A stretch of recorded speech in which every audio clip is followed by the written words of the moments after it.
Alam mo na ba ang trending na S-lines?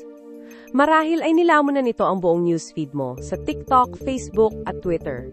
Ang trending ngayon sa social media ay ang bagong Korean drama na S-line. Isang misteryo at pantasya na literal na naglalantad sa mga sikreto ng bawat tao. Pero ano nga ba ang kwento sa likod ng S-line? Narito ang buong detalye.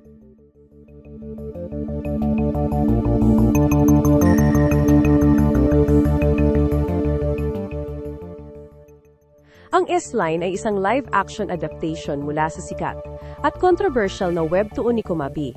Sa direksyon ni Anju Yang, kilala sa mga likhang A Boy in Sun Green, Pig Riding Hood at Cartwheel, tampok sa seryeng ito ang kakaibang kombinasyon ng mystery, fantasy at social commentary. Sa mundo ng S-line, isang supernatural na phenomenon ang biglang nangyayari. Lumilitaw ang isang kulang linya sa itaas ng ulo ng bawat tao na nag-uugnay sa lahat ng nakatalik nila sa buong buhay nila. Ang pangunahing karakter na si Hyun-hook, isang dalagang may kakaibang abilidad, siya lang ang likas na nakakakita sa mga S-lines. Ngunit ang kanyang sikreto ay hindi nagtagal. Nagulo ang mundo nang lumabas ang espesyal na salamin na kayang makita ang S-lines.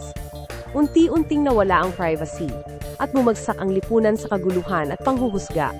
Kaya't si Hyun-hyuk ay nakipagtulungan sa isang investigador para hanapin ang nakaimbento ng salamin bago pa ito tuluyang makasira ng buong mundo.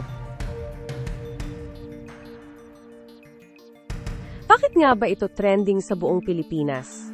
Bukod sa kakaibang konsepto at matinding visual storytelling, ang S-line ay viral sa social media sa Pilipinas dahil sa matapang nitong pagtalakay sa privacy, sexuality, at moralidad. Maraming netizens ang nahuhumaling sa ideya na paano kung mangyari ito sa totoong buhay. Kung na-curious ka na rin sa trending na pulang linya at ang kahulugan nito, panoorin ang S-line sa Wave Official. E-comment ang opinion mo sa baba at huwag kalimutang i-like, share, at subscribe para sa mas marami pang trending at mainit na updates sa mundo ng showbiz at social media.